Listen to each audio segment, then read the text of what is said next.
하나님의 말씀은 요한복음 3장 22절에서 30절입니다. 요한복음 3장 22절에서 30절입니다. 다 찾으셨죠? 합독합니다. 그 후에 예수께서 제자들과 유대 땅으로 가서 거기에 함께 유하시며 세례를 베푸시더라.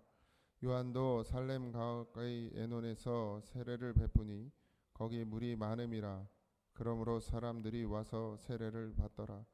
요한이 아직 옥에 갇히지 아니하였더라. 이에 요한의 제자 중에서 한 유대인과 더불어 정결 예식에 대하여 변론이 되었더니 그들이 요한에게 가서 이르되 라비여, 선생과 함께 요단강 저편에 있던 이 곧 선생님이 증언하시던 이가 세례를 베풀매 사람이 다 그에게로 가더이다. 요한이 대답하여 이르되 만일 하늘에서 주신 바 아니면 사람이 아무것도 받을 수 없느니라. 내가 말한 바 나는 그리스도가 아니요 그 앞에 보내심을 받은 자라고 한 것을 증언할 자는 너희니라. 신부를 취하는 자는 신랑이라. 서서 신랑의 음성을 듣는 친구가 크게 기뻐하나니 나는 이러한 기쁨으로 충만하였노라. 그는 흥하여야 하겠고 나는 쇠하여야 하리라 하니라. 아멘. 그 갈릴리 가나에서의 사역, 잠깐의 사역, 그리고 다시 유대 땅으로 오신 예수님을 보여줍니다. 그리고 거기서 유하시면서 세례를 주셨다 이렇게 되어 있어요. 근데 또 4장 4절에 보면 4장 2절에 보면 예수께서 친히 세례를 베푸신 것이 아니요 제자들이 베푼 것이라 이렇게 나와 있습니다. 그러니까 예수님이 직접 세례를 베푸셨던 건 아닌 것으로 보여집니다. 근데 어쨌든 예수님의 이제 무리가 생겼죠. 그리고 또 세례 요한의 무리가 또 있었고요. 늘 뭐 예수님이 오시기 전부터 세례 요한은 제자들과 함께 있었고 제자들이 따르는 자들이 있었죠. 그 세례를 베풀고 그것에서 사역을 하고 있었죠. 근데 이게 이제 오늘 읽어본 본문을 보다시피 세례 요한의 어떤 그 무리, 제자들의 무리와 이제 예수님의 무리가 이렇게 대립하는 모습을 보여줍니다. 예수님과 세례 요한은 대립하지 않는데 그 제자들이 그런 모습을 보이죠. 사도 요한이 예수님과 세례 요한의 그룹 간의 갈등을 이렇게 성경에 기록하고 있어요. 많은 사람이 예수님이 세례를 베푸는 쪽으로 이제 가는 것을 목격하고 또 그걸 유대인 중에 누군가가 그것에 대해서 이야기하죠. 요한의 제자 중에서 한 유대인과 더불어 정결 예식에 대하여 변론했다. 그랬어요. 그러니까 야, 니네 그 세례 요한 너네 스승님이 하던 그걸 저기서도 한다. 예수라는 사람이 그 제자들과 하고 있는데 이제 뭐 이런 얘기를 했겠죠. 그게 맞는 거냐부터 시작해서 그랬을 때 이제 요한에게 가서 이야기하죠. 랍비라는 말을 씁니다. 선생님이라는 말을. 예수님에게도 랍비라는 말을 많이 썼죠. 사람들이. 그러니까 그 당시만 그러니까 그때만 해도 예수님도 그냥 선생님의 하나로 여겨졌던 것이죠. 어쨌든 저 강 저편에 있던 선생님이 증언하시던 이가 그러니까 세례 요한이 증언하고 세례 요한이 세례를 베풀었던 그 사람이 세례를 베풀니까 사람이 그곳으로 많이 가더라. 그에게로 가더라. 세례 요한이 베풀었잖아요. 세례를 예수님에게. 그래서 누가 위에요? 땅으로 따지면 누가 위요? 세례 요한이 위지. 받았으니까. 근데 세례 요한은 계속해서 나는 그의 신들 매기도 어렵다. 신발끈을 매기도 어려운 그런 존재다. 그러니까 종만도 못한 사람이다. 나는. 그리고 나는 그분을 위해서 먼저 하나님이 나를 보내신 것이다. 이걸 계속 이야기하고 다녔단 말이에요. 그럼 제자들에게 가르쳤을까요? 안 가르쳤을까요? 가르쳤겠죠. 당연히. 근데 그 가르침을 받은 제자가 지금 와가지고 약간 샘내는 시기하는 마음으로 아니 어떻게 그럴 수 있어요? 선생님이 세례 베푼 사람인데 어떻게 그가 선생님을 왜 뒤통수를 치냐 이렇게 되는 거죠. 선생님 밑에 와서 배우고 따라야지 어떻게 따로 가서 이렇게 한 살림 차려가지고 예? 또 세례 그것도 바로 옆에다가 상도덕에 어긋나는 거죠. 우리 나사렛도 교회 개척할 때 이렇게 떨어져야 돼요. 나사렛이 여기인데 또 차리면 안 돼. 그리고 혹시라도 그 근방에다 나사렛 교단 그러니까 개척을 하려면 미리 있던 교회들 목사님들한테 찾아가서 양해를 구하고 뭐 이런 것들이 있습니다. 그런 걸 안 했다는 거죠. 그리고 밑에 와서 배우지도 않고 세례만 받고 가가지고 자기가 뭘 한다고 이제 이렇게 되는 거죠. 예수님을 모르는 거죠. 세례 요한의 제자들이고 세례 요한이 예수님에 대해서 분명히 입장을 밝혔음에도 불구하고 여전히 예수님의 제자들이나 세례 요한의 제자들이나 육으로 있는 건 마찬가지였습니다. 그래서 세례 요한이 다시금 예수 그리스도와 자신이 어떤 그런 경쟁 관계에 놓여 있을 수 없는 그런 관계임을 설명해 주게 되죠. 요한이 대답하여 이르되 만일 하늘에서 주신 바 아니면 사람이 아무것도 받을 수 없느니라 이런 말을 합니다.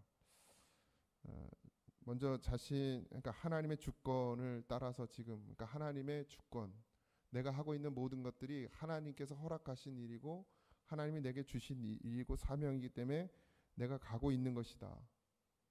이걸 먼저 밝히는 거예요, 제자들에게.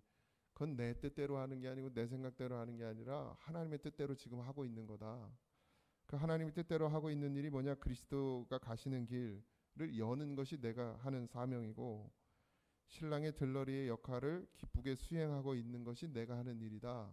난 신랑이 아니고 신랑의 들러리다 라고 얘기하는 거예요, 제자에게. 그리고 마지막에 우리가 늘 아는 그 유명한 그는 흥하여야 하겠고 나는 쇠하여야 하리라 라는 말로 그 제자들이 하는 말을 이제 종식시키죠. 더 이상 말하지 마라. 나는 없어져야 되고 이 세례 요한도 성령이 충만한 사람이었던 것이 분명하죠. 자기가 어떤 위치에 있는지를 알고 그리고 자기가 어디로 가야 되는지도 이미 알고 있었어요. 자기가 어떤 죽음을 맞이할 것도 어쩌면 알고 있었습니다. 이 말을 통해서. 그래서 자기는 없어져야 되는 그러니까 예수님이 이제 다시 세워지시고 일어나야 된다라는 것을 이야기하죠. 여러분 성령이 충만해지면 뭐 이렇게 들뛰고 날뛰는 게 성령 충만함이 아닙니다. 가끔 성령 충만하다고 하는 요즘엔 좀 모르겠어요. 저희 주변엔 없는데 막 그 권사님이나 뭐 이렇게 평신도들이 성령 충만 받았다 그러면서 그냥 온 교회를 그냥 시끄럽게 만들고 감나라 배나라 하고 목사님에게도 막 그렇게 하면 안 된다고 그러고 설교 그렇게 하면 안 된다고 그러고 여러분 그건 성령 받은 게 아닙니다. 성령은 항상 질서를 잡아줘요. 위치를 잡아준다고요. 제가 뭐 우스갯소리로 그렇게 얘기하면 억울하면 담임 목사라고 우스갯소리로 하지만 그 질서가 있는 거예요. 뭐 그게 권위는 아닙니다, 여러분. 어떤 뭐 그냥 자리가 아니에요. 높고 낮음이 아니라 하나님이 각자의 위치에서 해야 될 일과 그러니까 사명을 주신 것이죠. 그러니까 세례 요한도 분명히 할 말이 많은 사람이에요. 만약 우리로 따지면 자기가 예수님한테 세례를 준 사람이니까 세례를 그냥 받습니까? 무릎 꿇고 지금은 이제 이렇게 하지만 옛날에 이제 잡아서 물에 집어넣었잖아요. 뭐 그거 하나만으로도 예수님은 나한테 배워야 될 분이야 이렇게 얘기할 수도 있는 부분인단 말이죠. 근데 성령은 지혜롭게 하죠. 세례 요한이 자기 위치를 분명히 알고 자기가 무엇을 해야 되는지도 분명히 알았어요. 그러니까 선을 넘지 않아요. 내가 해야 될 일, 내 위치에서 내가 해야 될 일을 잘 아는 것, 그게 성령이 우리에게 주시는 힘입니다. 목사는 목사의 일을 하고 장로는 장로의 일을 하고 권사는 권사의 일을 하고 또 교사는 교사의 일을 하고 집사는 집사의 일을 하고 그 맡은 사명을 잘 감당해내는 것, 그것이 성령이 우리 안에서 하시는 역사죠. 권위를 내세우고 어떤 권력이 되고 힘이 되면 안 되고 그냥 하나님이 우리에게 주신 사명을 잘 감당해내면 됩니다. 바르게 가게 하시는 것도 성령이 하시는 일이에요. 그러니까 우리가 성령에 붙잡히지 않으면 바르게 갈 수가 없어요, 여러분. 예. 그러니까 목사도 마찬가지, 성령에 붙들리지 않으면 어느새 자기의 육신의 욕심에 사로잡혀서 하는 말이 그럴싸하긴 한데 결국 그 말이 다 자기의 유익을 구하는데 사용되어지더라는 거예요.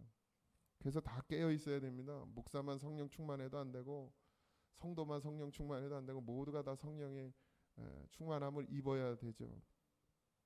그 충만함에 대한 어떤 모습, 여러분 그건 우리가 생각하는 그런 어떤 이상한 모습이 아닙니다. 성령의 충만함은 잠잠해지고 세례 요한이 흥분하지 않아요. 제자가 그렇게 말했다고 해서 시기하고 질투합니까? 예? 나는 누가 와서 그렇게 쏙닥거리면 시기하고 질투할 것 같은데 예? 근데 그러지 않아요. 그분은 그분의 하나님의 뜻을 이루면 되고 나는 나를 향한 하나님의 뜻을 이루면 되는 것이다. 그게 사람에게 있지 않다는 거죠. 뭐 더 제자들이 많이 오고 나를 더 알아주고 그게 아니라 내가 해야 될 사명, 내가 해야 될 일, 하나님이 내게 주신 그 선, 그걸 지키며 가는 것, 그것이 그리스도인의 모습입니다. 세례 요한은 분명히 자기가 알고 있었죠. 예수 그리스도에 대한 에서 바르게 이해하고 있었습니다. 그분이 왜 오셨는지 또 이 땅 가운데서 무엇을 하셔야 되는지를 잘 알고 있었어요. 그리고 자기가 어떤 일을 감당해야 되고 자기가 어떤 위치에 있었는지도 잘 알고 있었습니다. 그래서 겸손해지는 거예요. 겸손해지는 건 나를 알아야 겸손해지는 겁니다. 충실하게 자신의 역할을 잘 감당해내죠. 자기 위치를 아니까, 아버지의 뜻을 아니까, 자기가 무엇을 해야 되는지 아니까 그것을 잘 감당해내는 그런 세례 요한의 모습을 봅니다. 그랬더니 예수님은 나중에 마태복음에 가면 내가 진실로 진실로 너희 말하노니 여자가 낳은 자 중에 세례 요한보다 큰 이가 일어남이 없도다. 그러나 천국에서는 극히 작은 자라도 그보다 크니라. 이런 말씀을 해요. 칭찬을 하시죠. 예수님 칭찬하는데 별로 이렇게 좀 인색하신 분인데 세례 요한에 대해서 이런 칭찬을 합니다. 여러분 다 우리도 하나님께 칭찬받는 자가 되길 소망합니다. 우리가 이제 나중에 뭐 육신의 삶이 다 끝나면 하나님 앞에 갈 건데 그때 너 누구냐 이런 소리 정말 안 듣고 싶어요. 그래 수고했다 잘했다 뭔진 잘 몰라도 근데 그 수고하고 잘함이 일을 많이 한 게 아니에요. 그죠? 세례요한이 뭐 일을 많이 했습니까? 물론 이제 나중에 복음으로 인해서 그가 죽임을 당하게 되지만 그게 뭐 이렇게 사역을 많이 하고 막 분주하지 않았습니다. 그냥 하나님께서 내게 맡기신 일 그거를 충실히 잘 감당해내는 모습만 보여요. 하나님께서는 우리가 하나님이 보내신 뜻을 잘 분별해내고 그것도 우리가 할 수 없죠. 성령이 하셔야 되죠. 잘 분별해내고 그것을 잘 감당해내고 그러길 바라죠. 그걸 하나님께서는 크다고 얘기하시는 거예요. 귀하다고 얘기하시는 거예요. 뭐 여기 이 땅에 있는 동안 뭐 교회 생활하면서 뭐 했던 모든 것들 그런 걸 칭찬받는 게 아닙니다, 여러분. 그냥 하나님의 뜻대로 갔냐, 아버지의 뜻을 따라가느냐, 이거에 우리가 집중해야 됩니다.